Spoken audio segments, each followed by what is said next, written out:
a Macintosh? It comes from a little company called Apple. Apple was started in a small town in Northern California by two friends, Steve Jobs and Steve Wozniak. United by their common interest in technology and dissatisfied with the attempts at personal computers by others, they knew they could do better and set out to make the world's first good personal computer in the form of the Apple I. The Apple I became the Apple II.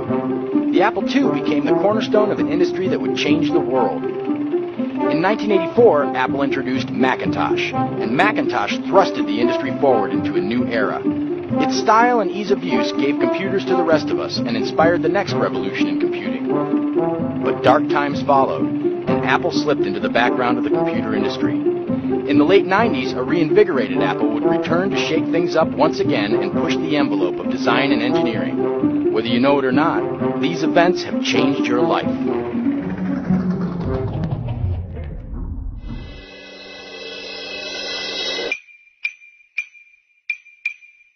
We're good.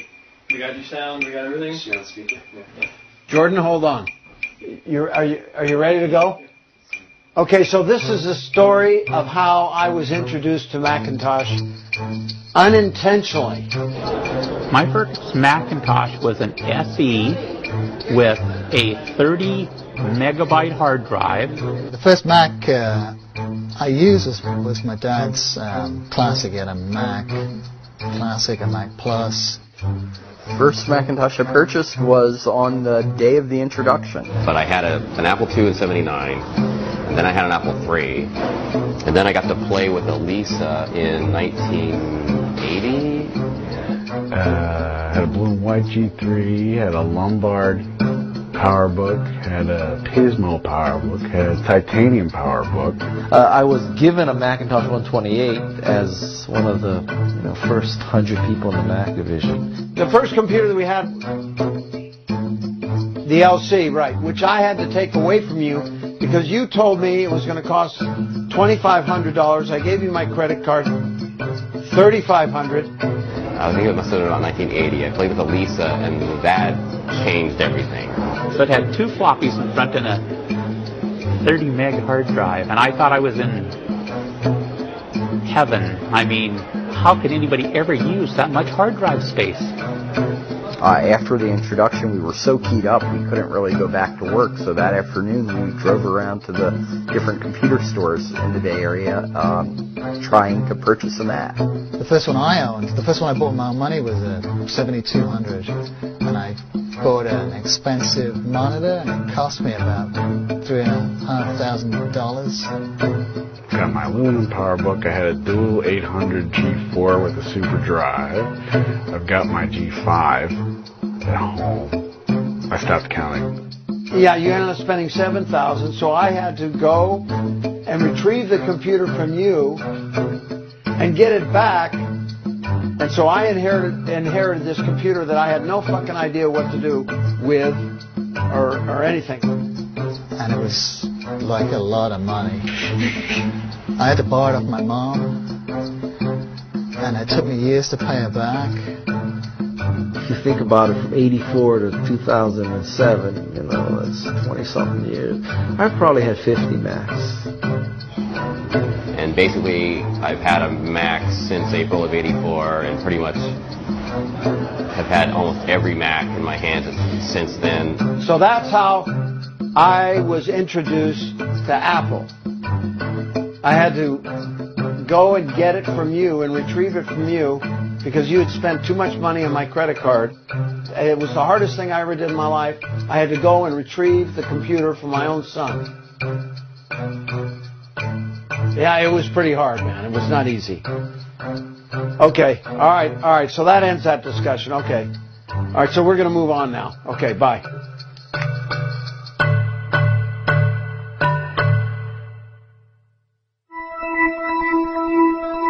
Apple was founded twice, and each time there were three founders. Two of them were Woz and Jobs, but the third one, in both cases, is not extremely well known. In the first case, it was this guy named Ron Wayne, who was just sort of a smart, general-purpose guy. He, being artistically inclined, drew that first Newton logo that the Apple Computer Company, not the corporation, had. The logo essentially was my own idea. They had hit upon the idea of using the name Apple for Apple Computer. Once they had done that, and if you have an original idea and you have an apple, and the two simply fall together, the classic story of Newton and the apple. And so it was that I sat down and thoroughly enjoyed myself with India ink and pen and illustration board, and went ahead and created this image of Newton with the apple indicated above in a detailed windblown ribbon that had the Apple Computer Company on it. And around the border I had put in the philosophical comment, mind forever voyaging through strange seas of thought alone, which of course comes from the Wordsworth sonnet. And that last line seemed to fit perfectly with the whole concept of this wonderful new product that was going to make the foundation of a new company. Apple was founded again, though, as a corporation in 1977. The third founder was Mike Markla. It's a little more well-known than Ron Wayne. When Apple came out, they were building the Apple I's in the garage. The Apple I had the ability to have a keyboard attached directly to it and a computer monitor attached to it. Instead of lights and switches, you could actually have your own interface right there. It was groundbreaking technology. Wozniak had designed this genius piece of engineering, but he had no idea how to sell it. He wanted to give it away. What kind of crazy idea is that? So Jobs is the one who figured out that this thing should be sold. What Woz said recently, I think he said, well, you know, I don't want credit for designing the first personal computer. I just want credit for designing the first good one.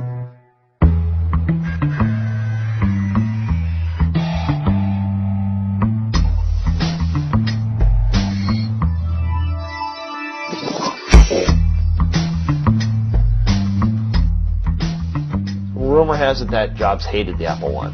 I've heard numerous stories that it didn't work properly all the time, or there was issues with it. So they were encouraging and promoting the Apple II. So what they were doing is they were giving discounts on Apple IIs if you traded in your Apple I. Sometimes they would do an outright swap. They wanted them off the market. Then they were getting bandsawed in half. But there was supposedly 200 boards made. Now, not all of those were sold. I hear Woz has some in storage. Who knows how many? Maybe a half dozen or so. Value, I've heard as high as $50,000 for one, but a perfectly running one in a case is going to fetch more. It's got the cassette and the manuals and all that stuff. I started doing my research on the Apple I's and the value of them. Pretty much realized I could never afford one. And I had gone to the user group website, Apple Fritter, and talked to some people, and there was discussion about making a replica of one, and nobody really stepped to the plate, so it was a lot of research. I've still to this day never seen an actual Apple I in operation. A lot of it electronically I could figure out. Some of it visually there was no way to tell without asking people. So I had to interview owners or previous owners of Apple I's to see, hey, what does the cursor look like? Is it solid? Is it blinking? It's authentic and it's true to its memory locations and its functioning. It will completely operate just like the Apple I. There wasn't really a lot of commercial software available. Most of the stuff was converted from programs that were given out in creative computing magazines or written initially for another computer, and it was just converted over to the Apple I. There was no such thing as a production case for it. Most Apple I's that you see in a wooden case were something somebody built on their own. One of the most common questions I had was, why didn't you make it look like an Apple I? I didn't want people selling these as forgeries, as being an actual Apple I. For one, it's Woz's work, and I don't want anybody infracting on that. It's respect for the people that actually do own the Apple I's. I don't want this project to devalue the Apple I. I had tried getting a hold of somebody from Apple and saying, hey, this is what's going on. Can I get permission to use the source code? And I didn't hear anything back, so I tried to get a hold of Woz through his website. And next thing you know, Wozniak had written back saying, go ahead and use the source code. I think it's a noble idea. Apple probably wouldn't let you, but the worst thing Apple could say was that it was mine long before there was an Apple computer. He had given out the source code schematics and everything at the homebrew computer clubs long before Apple existed. So it was pretty much his source code to give out. I guess, yeah, they're kind of an unlikely couple, an unlikely pair. Steve Wozniak was the hardware genius. He's kind of a blue-collar hacker, interested only in the engineering. Jobs is the salesman, the slick, smooth talker, good-looking young guy. You got to remember, the Apple II were designed essentially by kids who didn't have any success behind them. And Woz is like a hero, the great nerd hero of our times. I mean, every geek and nerd reveres Woz. He is, a living legend, a demigod, a god amongst men. Not only for his genius, but just for that purity of hacker spirit. The generosity of his genius, the idea that he's not motivated to enrich himself. He wants to build astonishing things, and he did. The Apple II was more like a work of art. It was whimsical. It was outrageous, some of the techniques in the ROM. And so as I worked my way through it, I thought, who would design in such a style and why? And it's just the greatest thing I'd ever encountered. It was very much like reading a great novel from an author you've never heard of, or hearing a great piece of music. It captivated me.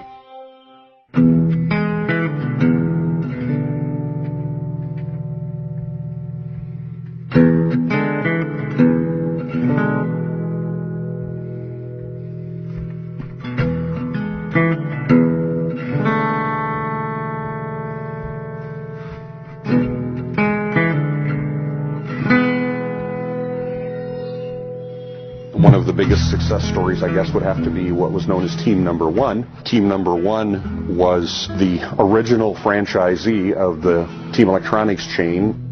Team Central was the central organization of all the Team Electronics stores, some 100 stores, mostly in the upper Midwest, and it continues to operate this day. They've now changed their name to First Tech with the demise of the Team Electronics stores. But to my knowledge, that would make them the longest continuously running Apple reseller in the United States. There's more back there. Got a Bell and Howell. Yeah. I don't think we ever want to fly this. It's probably not flight worthy.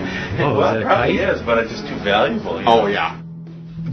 We got an Apple III back there and some other stuff too, but this is mostly the fun stuff. The cool stuff. And we're pretty sure it all works. Back in 1977, I convinced my boss, at the time I was working as a buyer for the Team Electronics chain, which was headquartered here in Minneapolis, convinced him to let me go to the first annual West Coast Computer Fair. Out there I discovered a number of companies. I'd gone to look at the processor Sol machine. I was already aware of the Altair. Discovered a little company called Apple who had a pretty good sized booth right inside the front door. Struck up a conversation with a gentleman who told me that they really weren't producing yet. It would probably be later that year, October or something like that. The gentleman seemed quite knowledgeable, and once he found out that I was a buyer for a chain of electronic stores, was very interested, and it turned out the person I was talking to was Mike Markkula. Mike proceeded to talk to us about the program. Over the coming months, we put together agreements and whatnot, and in the end, he grabbed one of the first machines to come off the line, put it in a bag, jumped on an airplane, and brought it to Minneapolis. This was that machine. And you'll notice that the bag does not have a bite out of the apple. I don't know if that was a mistake on the part of the people who produced it, or more likely that it was produced early on before Apple decided taking the bite out of the apple would make it more registerable, if that's a word.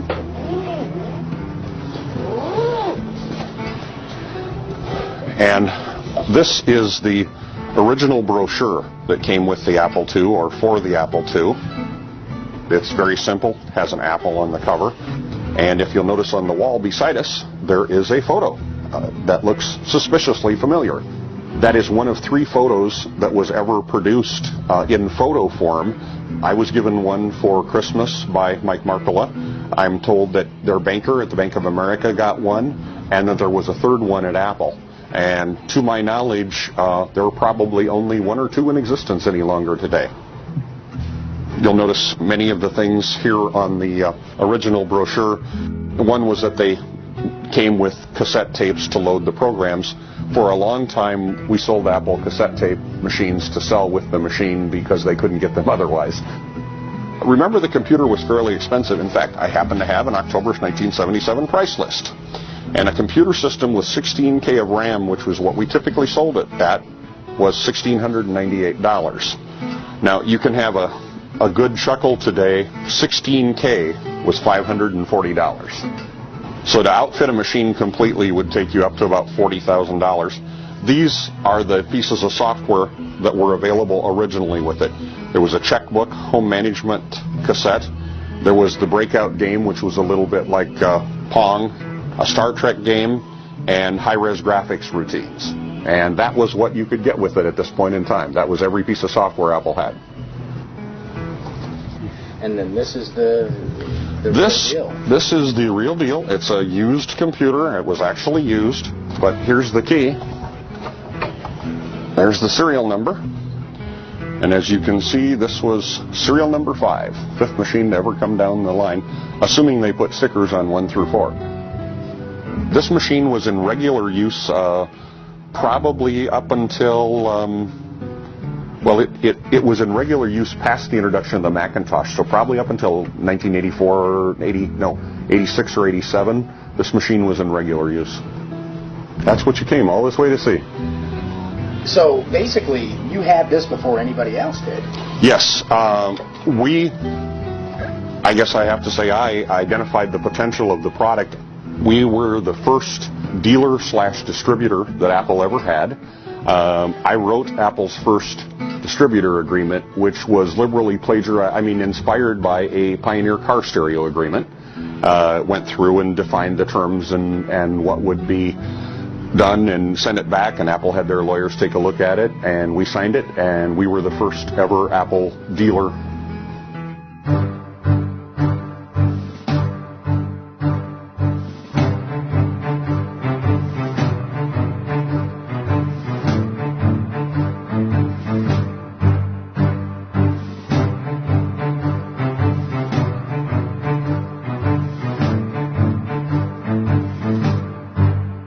Macintosh began with Jeff. Jeff Raskin was a professor at UCSD. Jeff was a music professor as well as a computer professor. Jeff was hired at Apple to start the pubs department at Apple. Jeff is a great writer. He was always just had a great sense of humor, was really articulate, had a great rebel attitude.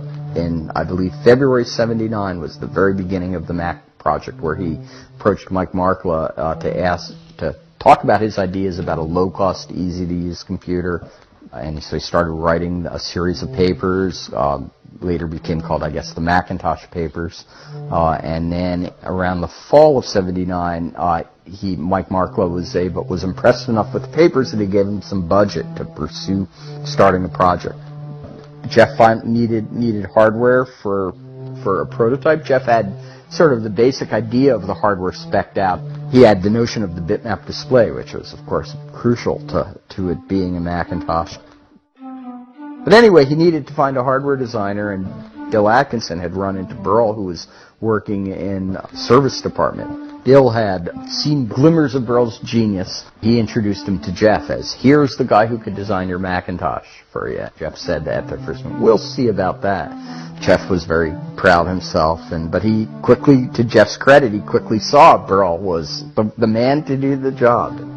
The project really took on reality when Burl did his first design over Christmas vacation at the very, very end of the decade. I think that's a notable point about the Mac that writers don't really make. It was really born with the 1980s because it was designed right at the cusp of the decade ending. But meanwhile, once he got that going, Steve Jobs got wind of it, as well as other people at Apple. That here's this board that is 1/3 the price of the Lisa. That's twice as fast. That's amazing. The most common inspiration clearly was the Apple II. Steve Jobs was even explicit about that, telling us we were reincarnating the Apple II for the 80s. I realized as we were trying to complete the software. The Mac was so heavily graphics based. We needed someone who was a world-class graphic designer. I had basically asked Susan to come as my date to a few of the Macintosh parties we had. That was kind of the first connection. And she met some of the team and really liked them, and so I proposed that she work on it, but the Mac prototypes were too rare to get her one. So I first started her off with graph paper. Went and just bought some pretty fine graph paper and told her to make drawings by filling in the squares or not. And she did some fantastic work doing some drawings that way that I think I still have somewhere. And so I showed them to people on the team, and they said, "Boy, yeah, she's good." Jeff made one other key hire, a woman named Joanna Hoffman, who became the Macintosh's first marketing person. She has a great story about being interviewed by Jeff while Jeff was at his piano keyboard. And when he liked something she said, he'd play a happy little melody. If he didn't like it so much, he'd express his reactions musically.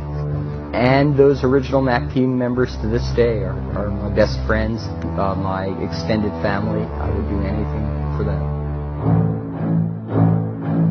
Apple, consciously or not, positioned itself as an alternative to IBM, which represented the establishment, the government, big corporations.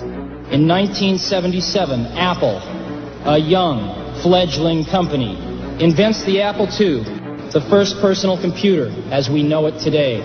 IBM dismisses the personal computer as too small to do serious computing and unimportant to their business. And this was at a time post-Watergate, late 70s. People were very suspicious of the government and what it represented. And the PC, the personal computer, was a revolution in computing. And at the time there was a utopian mindset. The idea that technology, especially personal computer technology, would enable people to throw off the shackles of society and foment a technological revolution. IBM enters the personal computer market in November '81 with the IBM PC. It is now 1984. It appears IBM wants it all. Will Big Blue dominate the entire computer industry? The entire information age? Was George Orwell right about 1984?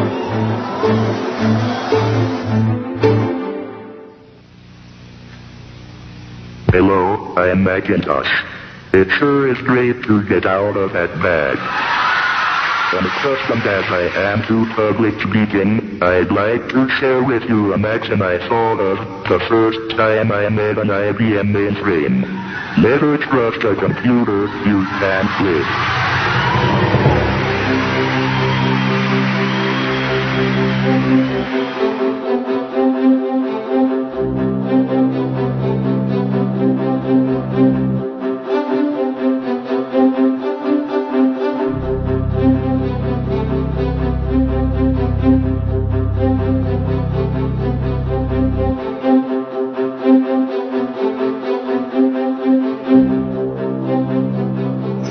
Out of Apple, but he dropped out of Silicon Valley and he taught high school for 10 years. He volunteered in, the local high school to teach kids engineering and computer science. When Apple lost Steve, they lost their way to some extent. They became a shadow of what they were. The first half of the 90s, they were sort of all over the place. They didn't know exactly what the best thing for them to do was. They didn't know if they were supposed to be licensing the operating system or, if they should be making the Newton and trying to do the next big thing. Well, I think the main thing that touched most people is at the time, all the press was bad about Apple. Apple's going to die, Macintosh's market share was slipping, there's no software, there's no hardware, everything was, coming off blue. My first job at Apple was software evangelist. So my duties were to find developers or meet with developers and convince them to write Macintosh versions of their software, as well as hardware manufacturers, so to create peripherals and stuff. So It was basically to proselytize Macintosh to the third-party developer community. Well, the first time I was there, we were going to change the world, right? We were bringing out Macintosh for the first time. No one had ever seen it. Changing the world. The second time, obviously, the world had been changed. Perhaps the world had been changed by adopting Windows, too. So the second time was much more dire, sort of digging yourself out of a hole. The first time was just, it was like being paid to go to Disneyland. Second time was more like, Vietnam. Although I wasn't in Vietnam, and so that kind of trivializes it, but, it was a war. The second tour of duty came when Apple was supposed to die again. So every 10 years ago, Apple's supposed to die. And I went back at the height or depth of of these problems, basically to ensure that the Macintosh cult remained vibrant and alive and cared for. And so, because I couldn't really control any medium, I started an email list server, which had at its peak about 44,000 subscribers. And it was only good news. So one could make the case that I was blogging before anybody else knew what blogging was. I just didn't know it. So I had a very big list. 44,000 for, even today 44,000 would be a big list, but it was very big back then. And I would just push out good news, and it became a source of information so that software developers would send us notices and special offers and all that, and we'd push it out to the community, and the community would then push it out to the rest of the people. A Guy Kawasaki law is sales fixes everything. So when you have great sales, everybody gets along, life is good, everybody's a visionary, everything's good, right? When sales sucks, everything sucks. So sales were sucking. So Apple was divided into factions. There was the Jean-Louis Gasset faction, and there was the Bill Campbell faction. Campbell believed in marketing, Gasset believed in engineering. Pick one. And that kind of tore the company apart. And the reason why I survived all this is because I never really joined either camp. Now, you could make the case that that means that I was this neutral wimp, but I didn't see the world divided that way. And so I got along with Scully, and I got along with Jobs. I got along with Emilio. I got along with everybody.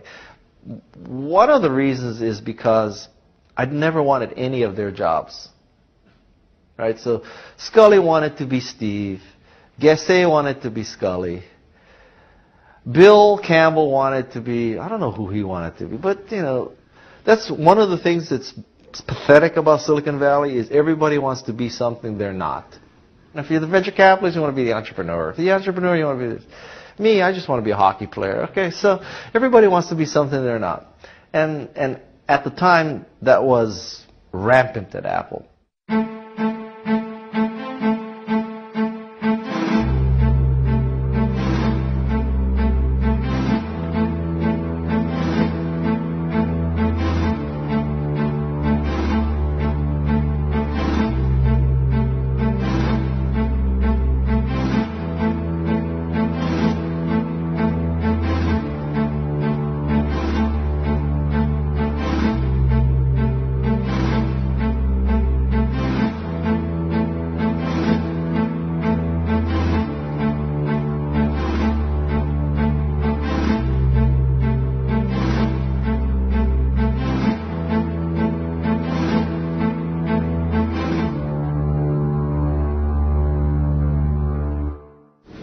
When I got started was 1979, when I took spare parts and built an Apple II.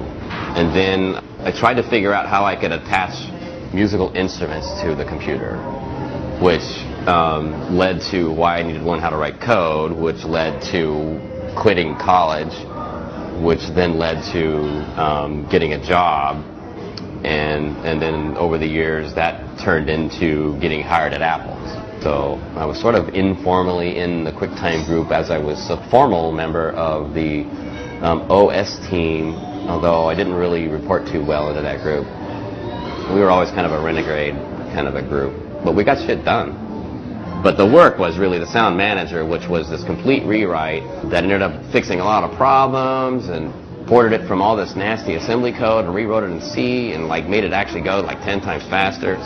And then right about the same time that we got the sound manager working, I started working inside of the Moonlight Hours over in the forbidden zone of what the QuickTime guys were doing. They were hiding out in the networking building. And the original idea was, now we've got these CD-ROMs. They're not just bigger floppies. What can we do with them? I know. Let's make movies. And so that's where the postage stamp movie idea came from was, you couldn't put one on a floppy, but you could put one on a CD-ROM. So, taking advantage of the new media. And so that was the basic idea for QuickTime. And then that invented all these other ideas of how do you compress audio, how do you compress video, how do you stream it, how do you play it, how do you synchronize it, how do you do all these things in real time, how do you control it, and then QuickTime turned into this entire industry based upon that basic idea. The people on the outside think that, it's like this wonderful world of Oz or Disney going on, and all of us are just all these brilliant, amazing, happy people, and it's not. It's like a sausage factory, man. You really don't want to know how this stuff happens.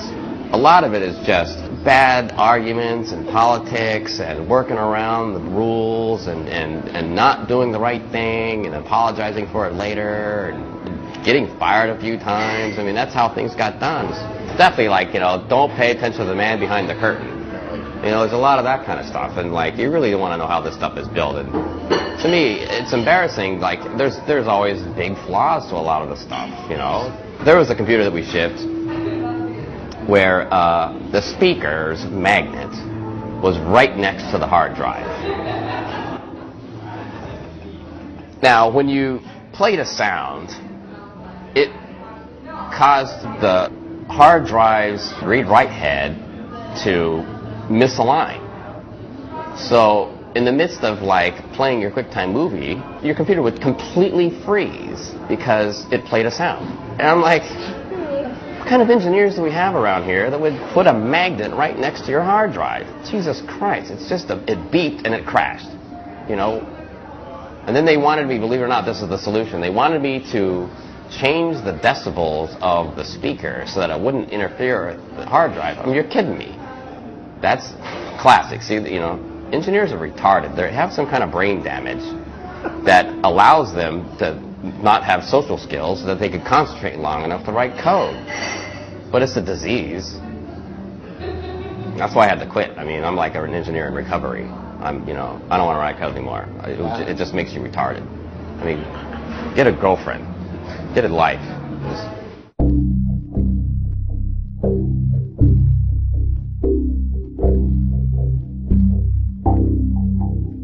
There were times when it was more difficult, when Microsoft was at its strongest. When I think about comparing Microsoft and Apple, I think about the basic values of the company being almost diametrically opposed. They have managed to distinguish themselves as the company that isn't Microsoft. And I think there is a lot of Mac users who choose to use a Mac for that reason, that it isn't a Windows machine. I've used Windows to the extent that I've had to use Windows. And I just cannot understand some stuff there. I've hated Windows for a number of years, and I could never figure out why. And about 3 years ago, it finally hit me that the reason I hated it was because it always makes me feel stupid. I go to do something, and it gives me a warning that I don't understand. It's cryptic. But, Microsoft was one of the first big developers for Apple. I mean, they made a fortune developing software for Apple and also for the Mac. I mean, they're one of the first big Mac developers as well. As far as the PC users and Mac users being compared, I really feel that there is a lot of give and take in the PC users world, but that the PC users really get off on how complicated it is. It makes them feel superior when they sit down with somebody and totally confuse them. And, not every PC user is like that, but the ones that I have talked to basically just love to rattle on technical information at a mile a minute because it makes them look good.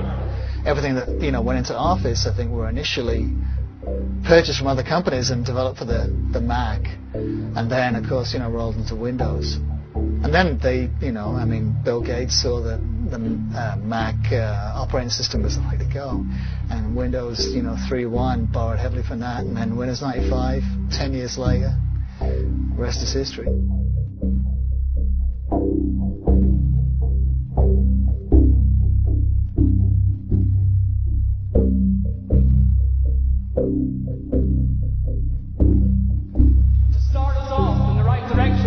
Individual who really needs little introduction.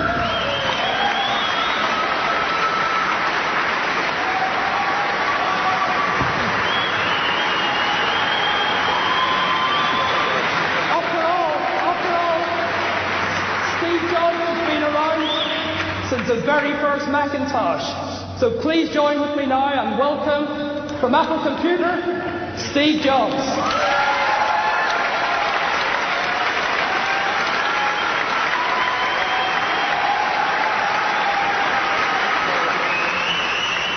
During the last several weeks, we have looked at some of the relationships, and I'd like to announce one of our first partnerships today, a very, very meaningful one, and that is one with Microsoft. One of the things that I hear over and over again, always from Windows people, of course, is that Microsoft saved Apple from certain doom by giving them $150 million. Well, if you look at the whole story, Steve negotiated an agreement where Microsoft agreed to produce Office for another 5 years. Apple wasn't going to compete with them. At the same time, Microsoft made an investment of $150 million in Apple stock that particular day. That served two purposes. One, it made it look like Microsoft was confident in Apple's survival because they wouldn't have bought stock if they didn't. And secondly, it kind of cemented the agreement that we're not only sure you're going to be successful with this product, we're going to back it up by buying some stock, so we're part of it. We're not only a competitor in producing software, we're a partner in owning stock. What most people don't tell you is that they didn't need the money for Microsoft to survive. This was all a marketing game, and a lot of Windows people don't understand that. Microsoft didn't save Apple. And if we want to move forward and see Apple healthy and prospering again, we have to let go of a few things here. We have to let go of this notion that for Apple to win, Microsoft has to lose. Okay? We have to embrace the notion that for Apple to win, Apple has to do a really good job.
What makes companies very successful and what makes companies fail is the same thing.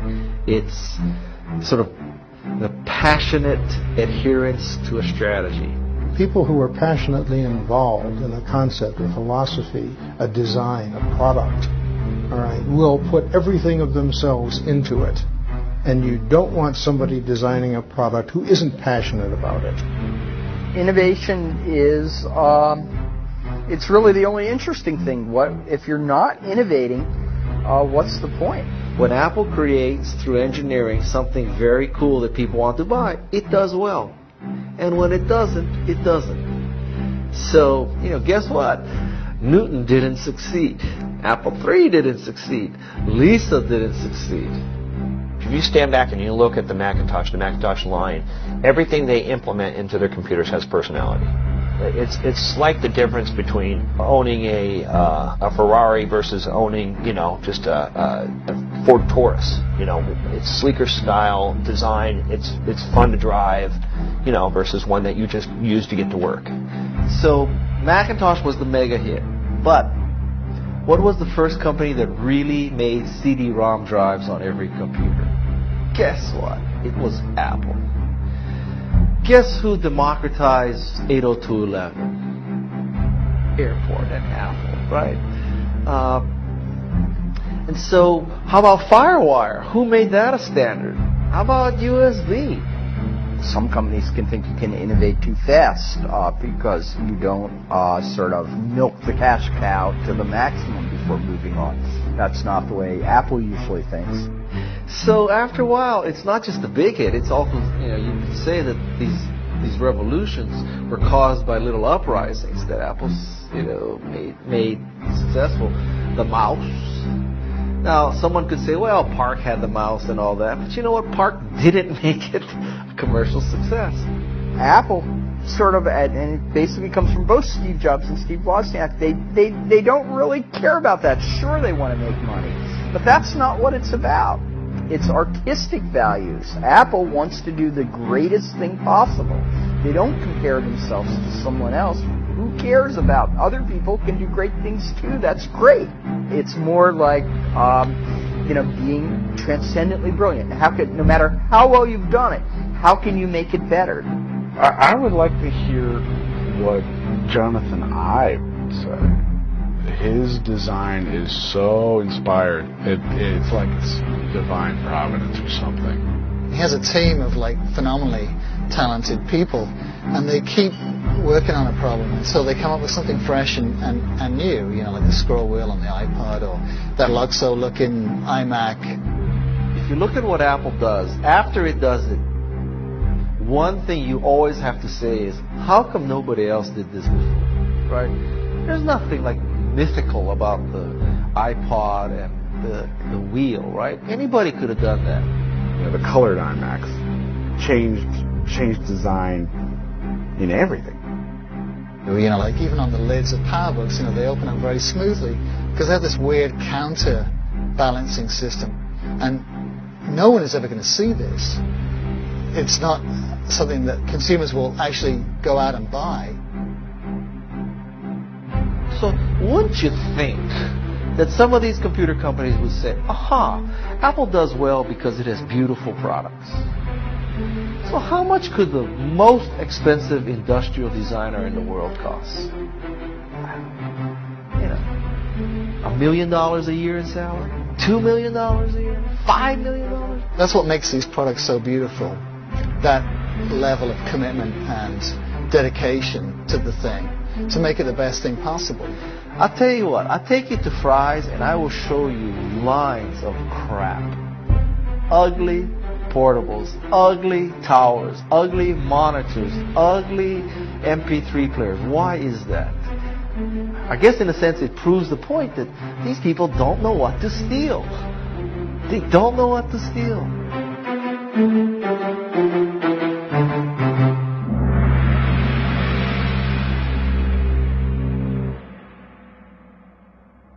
There seem to be all kinds of different people.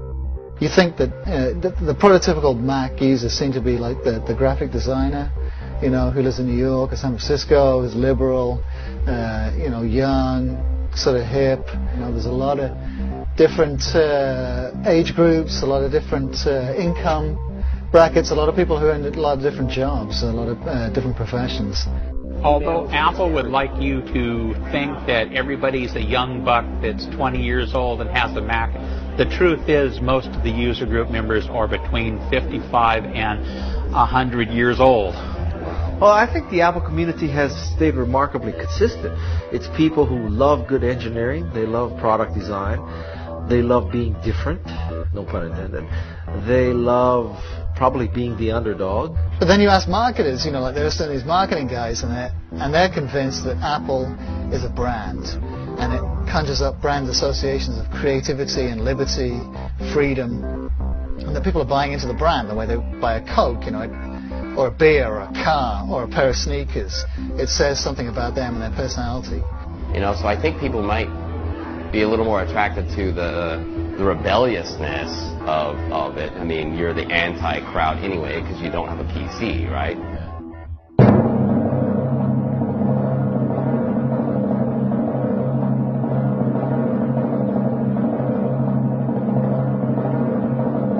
For a lot of people, it's a revelation when they go to Macworld to see all these other Mac users. I mean, it's amazing. They never knew all these people were out there. Yeah, actually, I went to my first Macworld this year, which turned out to be a really good one to go to, since that was when they introduced the iPhone. So actually, what I want to do is switch over to Danny. Hey, Danny. People take their vacations at Macworld. That'll be like a week's vacation just to go to Macworld. Probably 15. I missed last year, and Janet and I, my wife, we really regretted it because we really like coming here and meeting with people. You know, I've seen people show up with they have like these giant suitcases, these huge suitcases, you know, the ones on wheels, empty, just for all the crap they're going to collect at Macworld, all the leaflets and the freebies and the buttons.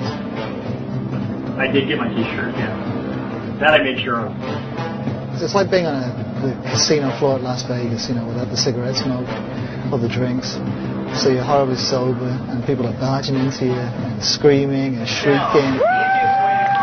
You know, I've been at Macworld, and Jobs will whip out, you know, some new machine. And my God, I've got to have that machine. Even though I've already got 6 computers, I've got to have that one that he's just unveiled. Why? Because it's faster, or it's got a silver case, or it's got, you know, Bluetooth built in, or something just crazy and stupid, really. But I got to have that machine.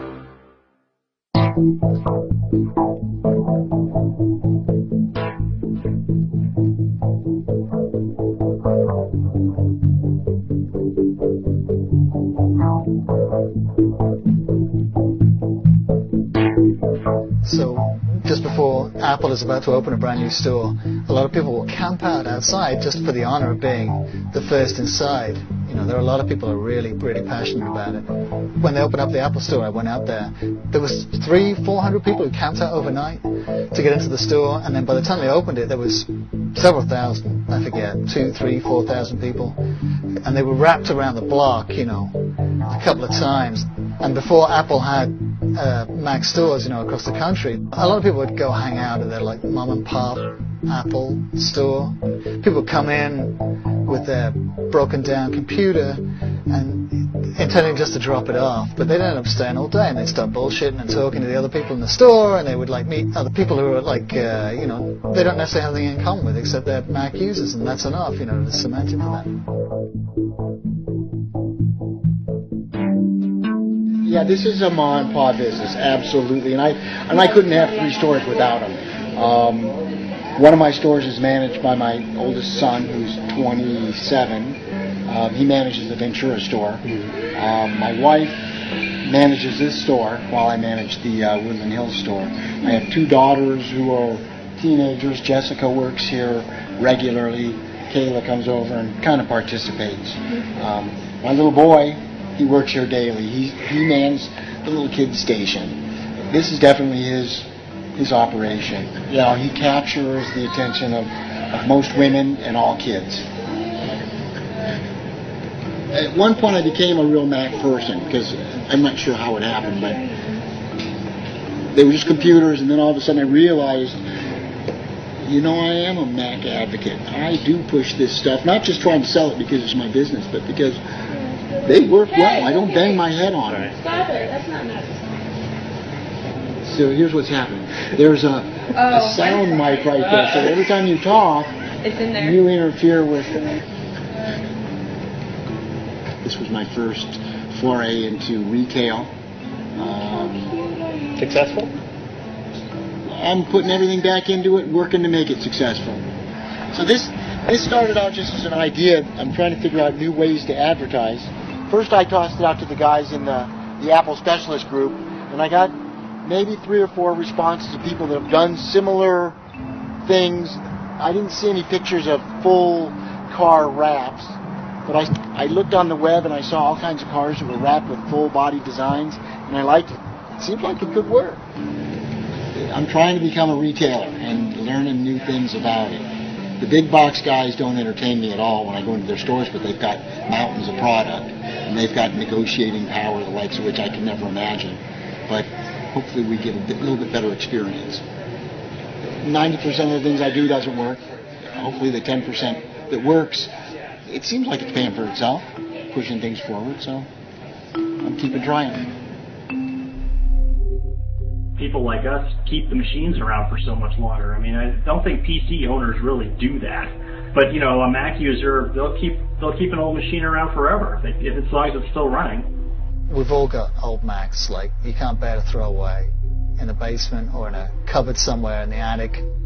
They're kind of hard to part with. You always figure that one day you're going to dust them off and do something with them, and because you never do, they just sit rotting away. So, I mean, there's a lot of people that collect them, but there are some are more serious than others. Okay, up first is our G3 monitor, very rare. When this came in, a friend of mine brought it in.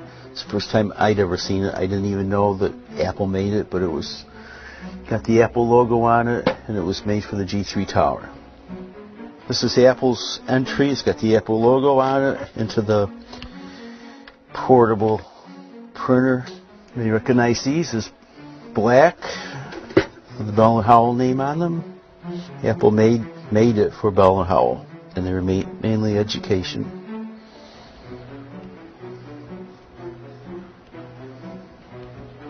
I started buying a couple of these machines from people I know, and then refurbishing them. Here's my 2 Plus that I purchased originally way back when. You know, I replaced my Apple II Plus with an Apple IIc. I should have shown the 2 Plus away, but never did. No, this is like our conference room that is, I ran out of space to fix my laptop, so I started fixing them in here. I didn't want to see a nice room go to waste, so I'll put more stuff in it. In education, this is probably one of the biggest ones. These microzines, looks like a magazine and a diskette. Almost every school had these. It's my 20th anniversary, and everybody's favorite, the Cube. Here's a cool machine, Mac Mini. They hit a home run when they made this. Here's something that's 3.5-inch diskettes, still shrink wrapped. They have the old Apple logo. Apple's had several different logos over the years, and that's one of the old ones. You may think it's an Apple IIe, but when you take this cover off, you may still think it's an Apple IIe, but it's not. Apple IIgs before the 2GS cases were made. Anything interesting over here? No. And then I bought a 2E, and I bought a 2E with a numeric keypad, and I should have been throwing these things away, but never did. So maybe that was my training. Junk. It's a long name for junk. Back here we made some kind of attempt at putting things on shelves, dual drives, the Apple 5.25, the Apple 3.5s, some Apple printers, Apple keyboards, Apple mice, original boxes that are empty that just didn't get the heart to throw away. Just don't fill my butt as I'm going up here. Oh, I won't. Just watch your step up here, Rob. Okay, we're in the bowels of the building.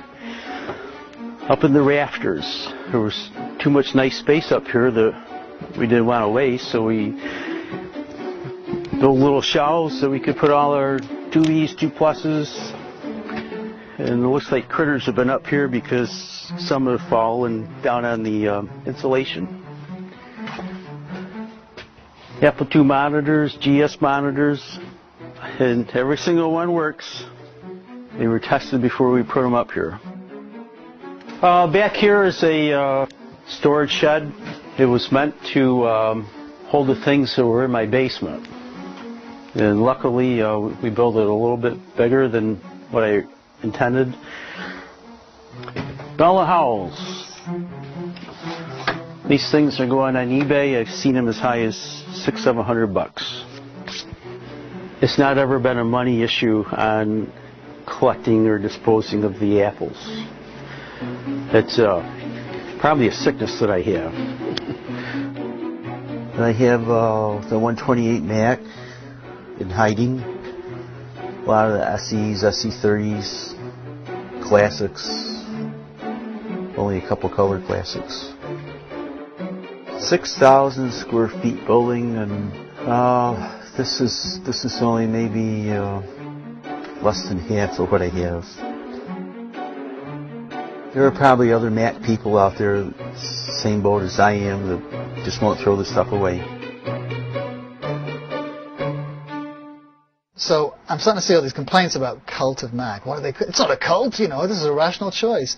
And these are all these new Windows people that have just come on board, you know, and are sort of defensive about it a little still, because there are other Windows friends who haven't crossed over yet. You know, there's that Macintosh cult following. You don't get a following like that for nothing, you know. You get, if it's a good product and it makes people excited, I mean, that's it. You can have lots of good products. There are lots of good products out there. You know, I got a Skillet. It's really good, but you know, I'm not crazy about the Skillet. Well, it's always been kind of interesting. There's definitely a fanatical sort of zealotry of Mac people. You know, it's not a religion. It's a computer. I got a lawnmower too, but I don't sit around talking about it. You know, yeah, I mean, so I cut my grass, whatever. You know. I type a Word document, it's a screwdriver or it's a blender, you know, like whatever.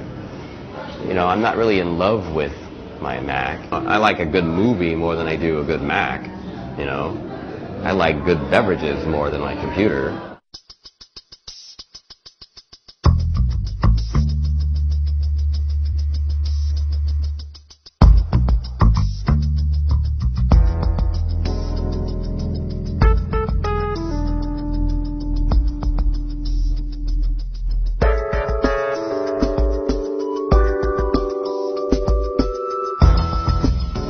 I watched the rumor sites like a hawk, and I was a little more lucky this time, because when my blue and white G3, we got it, and then the G4 came out 2 weeks later. It's like, what?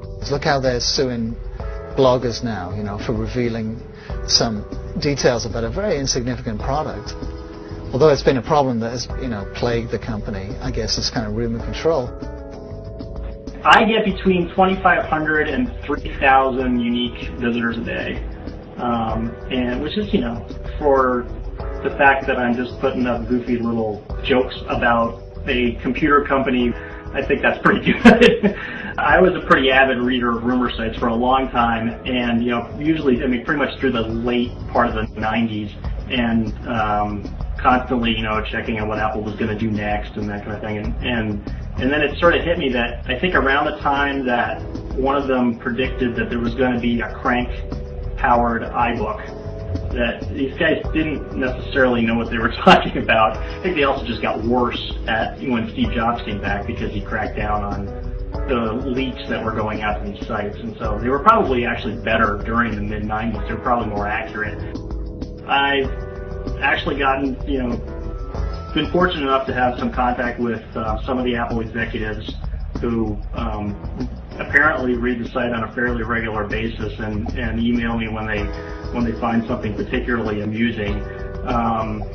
There's one person who I think I can mention, since he's not there anymore, was Avi Tevanian, who was the chief technologist at Apple, and I had written a story about him going into puberty again, and just how he was sulking around the office and, you know, kind of shuffling around, and he wouldn't do any work, and, you know, and Steve was just having a terrible time with him and didn't know what to do. And so, you know, I usually end up publishing the stories at night, and then I go, you know, pretty much go right to bed. And so I woke up the next morning, and there's, in my inbox was this email from Avi Tevanian, and I thought, uh-oh. But he was a very good sport about it. He was amused, and I managed to avoid any litigation. Well, I mean, it really, you know, I didn't start out with any goal other than I just found myself writing these things anyway, and I wanted a place to publish them. So there was no grand plan in mind. I never thought that I was going to make any money doing it, and I do manage to actually make at least a little bit of money doing it. Keeps me off the streets.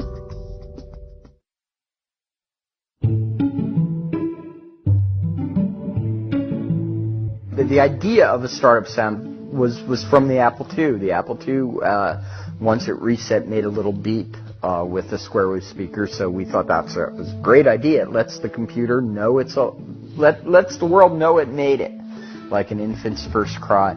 The very first one we did for the earliest Mac prototypes, we had a square wave sound generator built into the early Mac prototypes. We later got rid of that. So I made a thing that incremented the frequency with, I tweaked the delay so it made a whooping sound. So the first original boot sound was more like something like, whoop, or whatever.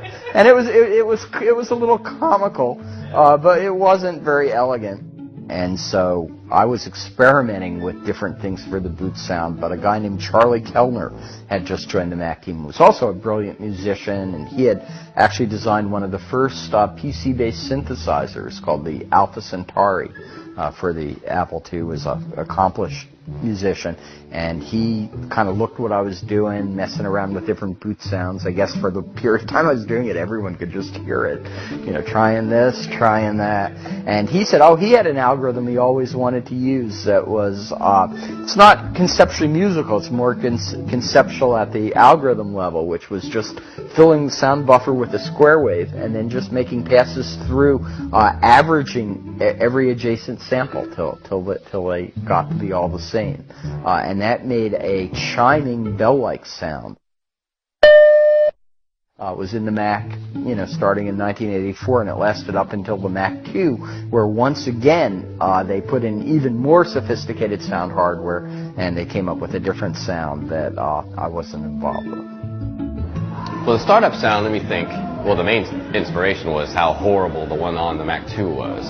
So a tritone is the most dissonant sound you can imagine, and stack 4 of them together. And that was the sound that you heard when you turned on the Mac, which was horrible. And so I set out trying to change that because it didn't make any sense, especially when you usually hear the startup sound after it crashed. And so I'm like, great, reward for a crash. So the sound that I wanted to do turned out to be politically a challenge. No one wanted to change it. They thought of it as the brand. And there was this new machine that we were building at the time called a Quadra. And the Quadra was going to have better speakers. And then I'm like, great, horrible sound on better speakers.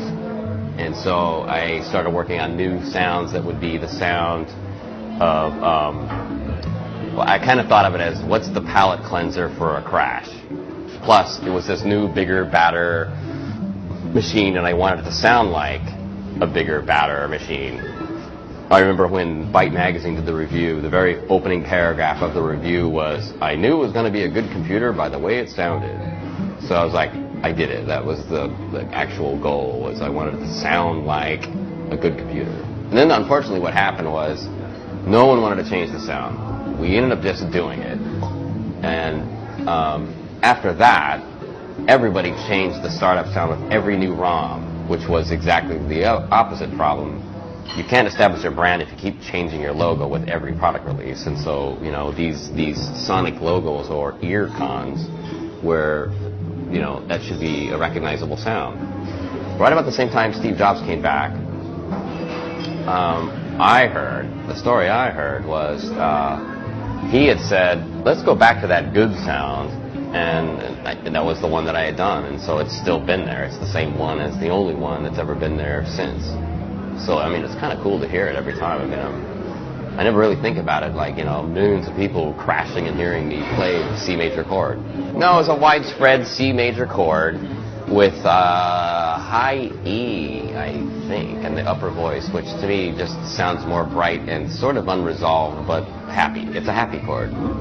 It's way better than a tritone.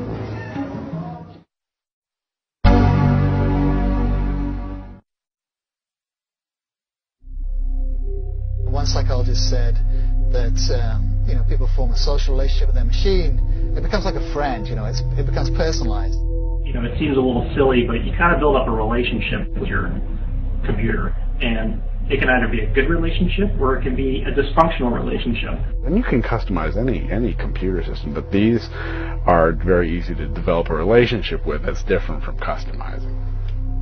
They're the closest devices that I know of that are really symbiotic. And I'll admit it, when they do make it so that you can kind of jack in neurally, I'll do that. Yeah, I think maybe somebody needs to sit down with those people. Maybe it's Dr. Phil. Your computer doesn't love you. This relationship is not working. Don't be an enabler. Their soul is somehow reflected in that machine. It's an object of communication, but also creativity. The most essential things that they are, the things that express themselves, are expressed through the computer. And so they invest, so much in that it's a cybernetic relationship.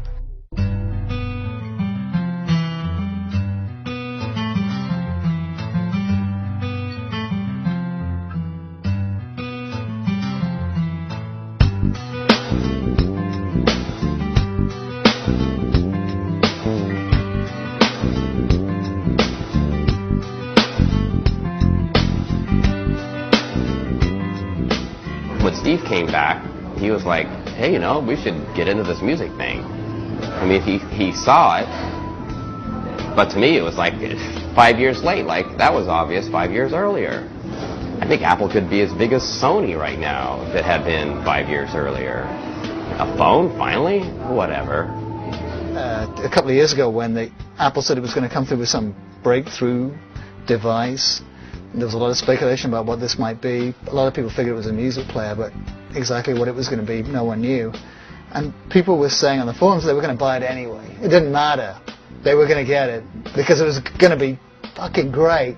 The iPod people have the iPods in their pocket mainly because they love music. And that's and as do the Apple employees who created it. And people complain about it, but it's the fact that they were able to make the iPod is actually why, one of the reasons why Macs are still around. It's only really clear when you compare it to other products that are a pain in the ass to use. I mean, they are impossible. There are more iPods in my house than there are people, by probably 2 to 1. But I never use an iPod. I have 5. I think I have 5, or we have 5. The family has 5, I think. That's like this whole video thing on your iPod. Who cares? I thought we used to complain about postage stamp movies. I mean, that was a complaint we had 16 years ago, and it's Back to the Future. Let's complain about... I got this iPod. What am I... A movie on an iPod. I don't even get it. Like, you think, how long can I hold this up in front of my face before my arm gets tired? I mean, I can't even get through one TV sitcom. Progress.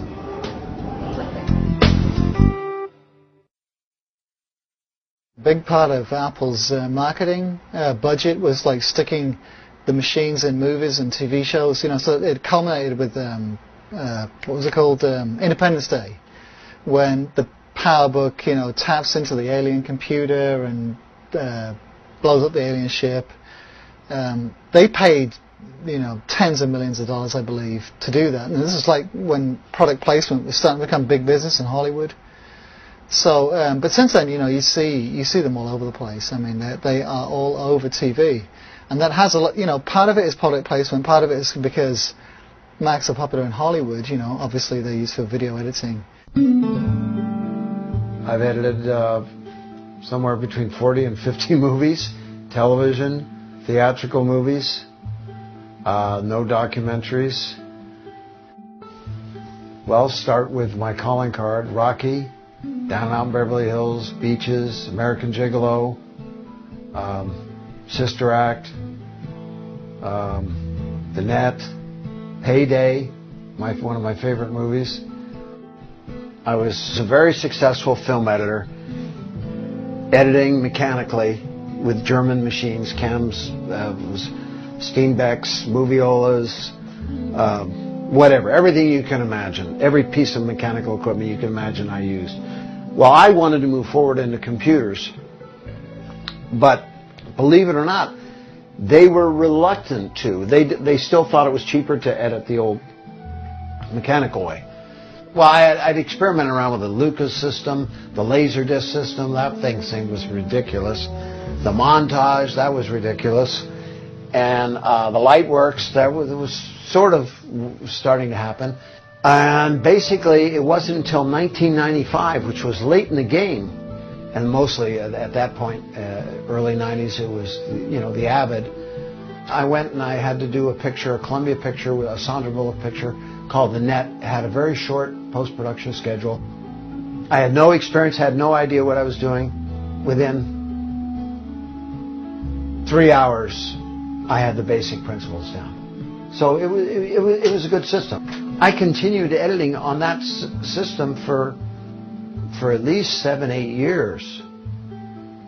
And then I jumped into Final Cut. And I've been editing in Final Cut, ever since.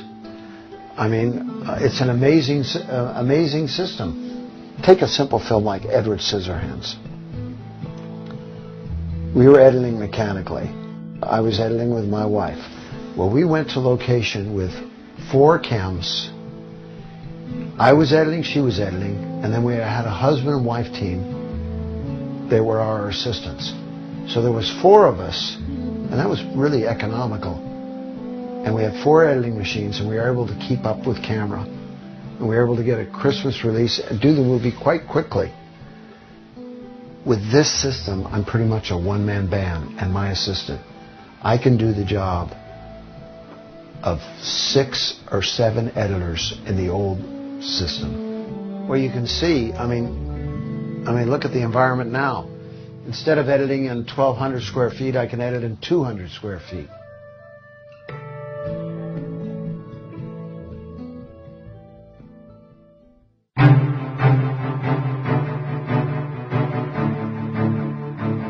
Apple is Steve Jobs, for sure. I mean, he is the one who defines the company. He founded it, but I mean, look at its recent history. He has his personality stamped all over it.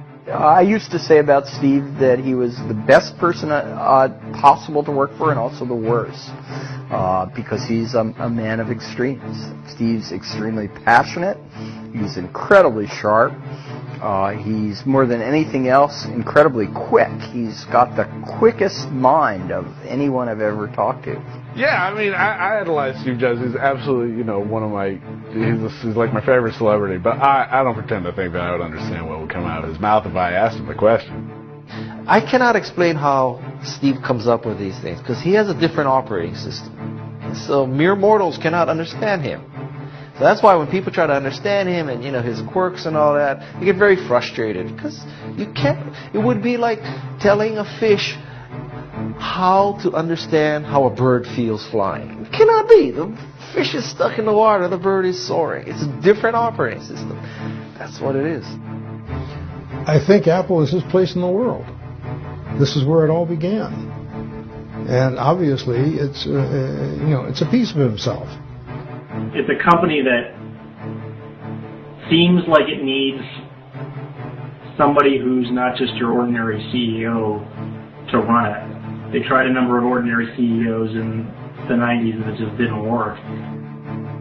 Because if you look at the era that Jobs was not there, Apple fell into a category where their Macs were just becoming like everyday computers, and there was nothing special about them. But of course, Steve Jobs has an incredibly strong aesthetic, in case you can't tell. I don't think you could change the DNA of Apple if you tried. So Apple's DNA is in building cool stuff. It's an engineering company. They can say they're marketing and all that, but a marketing-driven company is a company that theoretically listens to the market and deliver what the market says it wants. You could say many things about Apple, but that ain't one of them, okay? They don't listen to anybody. Apple's idea of market research is Steve's right hemisphere is connected to his left hemisphere. That's the focus group. Immediately, when Jobs came back, first thing he did was the iMac. He set the personality, he set the tone of the computer. He's like, here, we're going to break boundaries, we're going to take it to the next level, the next edge. You could make the case that Apple III wasn't his, and Newton wasn't his, and Lisa wasn't his. So the only time it flubbed or stubbed its toe was when Steve wasn't behind it. I don't see Apple being able to continue at the pace that it's going right now. I mean, I don't expect it to suddenly, fumble and fall, but it's not going to be what it is now. Now, the problem is going to be post-Steve, if you bring in some dickhead who thinks that he's mini-Steve, and he too is a visionary, and he too understands what people need but cannot express. So this dickhead is going to say, all right, so this is what I've decreed people will want, and I'm the new Steve Jobs. The company will implode. That depends on whether or not the philosophy employed by Steve in focusing on product and having a passionate view of the product and its relationship to the rest of the operating enterprise. If they get somebody like that in there, then it will continue as an ever-growing, ever-expanding, ever-creative enterprise.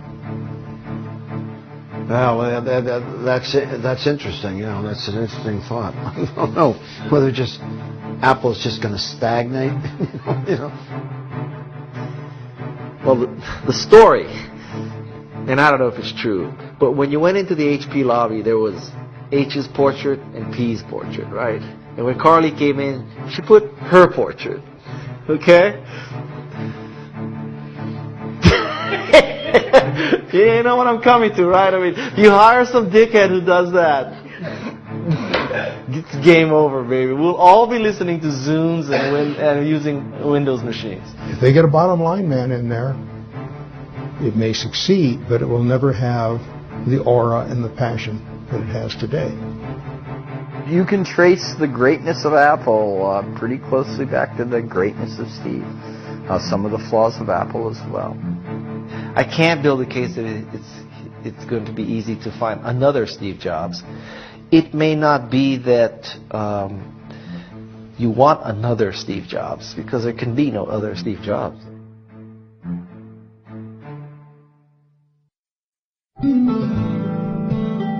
The Macintosh spirit was not something we created with the Macintosh, although we sort of contributed to it. But it was there before the Macintosh, because it's really the spirit of the Apple II. And so much of the spirit of the Apple II is the spirit of Steve Wozniak's personality as well as Steve Jobs's. Yeah, the core of Apple is to change the world. And that has not changed. I don't think it can. I don't think it could change if you tried to change it. And in a broader sense, though, some of that spirit of the Apple II was the spirit of the personal computer revolution. And really, what that is more than anything else is the celebration of unbounded possibility. The key thing, those first microcomputers, even pre-Apple II, but even the Apple IIs, couldn't really do much. Yet they were incredibly exciting because you knew they were the seed that would change the world. And if you look at Steve and Woz, what they did is they created Apple I, which was to change the world. Apple II changed the world. Macintosh changed the world. iPod changed the world. And maybe this phone will change the world. So, that's 5 things. You can't call that luck. We filled the machine with our love and passion for what we were doing, and it radiates out on the other side of the screen and affects the user.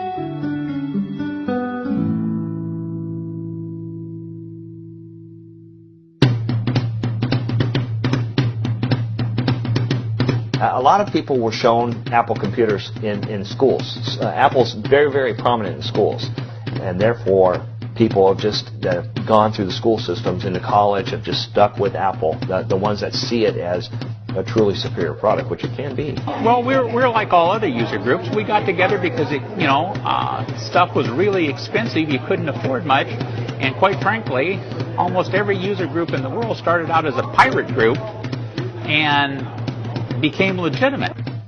The commercial was great. The commercial was fantastic. I then edited Pirates of Silicon Valley many years later, and the movie started off with that same commercial. Well, oh God, oh shit. It's another thing Burl and I would do every day in the earlier days of the project when we were at Texaco Towers, is before we were doing something as healthy as playing basketball, we would go across the street to the Cicero's Pizzeria and play Defender. For one thing, I'm living proof. If you do one thing right in your career, you can coast for a long time. A long time. Do you think Steve Jobs is going to be willing to sit down and talk to us? Sit down and talk to you? No. Well, I did want to tell you this, but Steve was in here about 4 months ago and spent part of a day, about 3 hours here. But I'll make a prediction, and my prediction is you will not talk to Steve Jobs for this documentary. No, that's not good. I'm glad that he... Probably would say no. That depends on the mood he's in when you try to talk to him. If you hit him on a good day, it's come on in, come down, we'll go to dinner. I mean, half the time he's not willing to sit down and talk to CNN FN, you know? I mean, I think he bolted out of one of those interviews a couple of years ago. If you get him on a bad day, it's, sorry, I haven't got time for this. Presuming you don't go skidding down the stairs in your hindquarters. The only way you could hook him would be to show him some of the film. I called him up and asked him to come visit when he had a chance. You're fibbing, of course? I am fibbing. Oh, okay.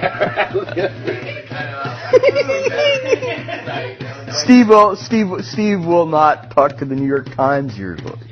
So it might be better even if you didn't have him. It might be better if you had a cloaked figure behind the background, and, you know what I mean? And this was the mysterious Jobs, you know. I shouldn't tell you this, but he lives walking distance from here. You could go stake out the house. No, he'd probably call on us or something. Yeah, he probably would. Yeah.